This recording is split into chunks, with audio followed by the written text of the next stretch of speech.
Dr. Guy with Project Wellness Company, and something I just got asked last week. I have a patient who's dealing with acid reflux issues, and she's been on an antacid for years, and the problem's only getting worse. And that happens all too often. It's all too common because the difference between a medical model and what's going on with acid reflux and actually nutritionally from a naturopathic viewpoint is stark differences.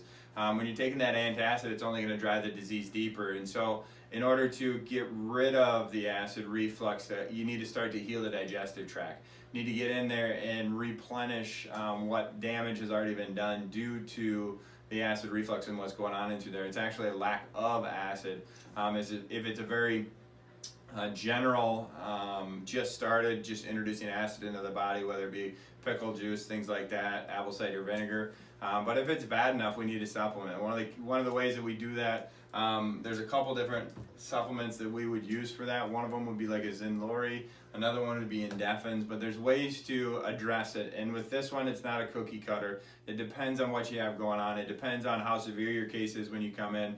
You know, we need to address dietary things. We need to address supplementation to heal the digestive tract. But that needs to be done on an individual basis. So if this is something you've been suffering from, you're tired of taking your antacid because it doesn't work, and if you're like some of the patients that we've helped get off of that stuff where, you know, they had to sit at night for 4 hours before they actually go lay down because of the burning feeling that comes up into their throat, just know that there's natural ways to get rid of it without having to continue the misery of dealing with acid reflux for potentially the rest of your life. So if you need any more information, reach out to us on the web at projectwellnesscompany.com. Check us out on Facebook.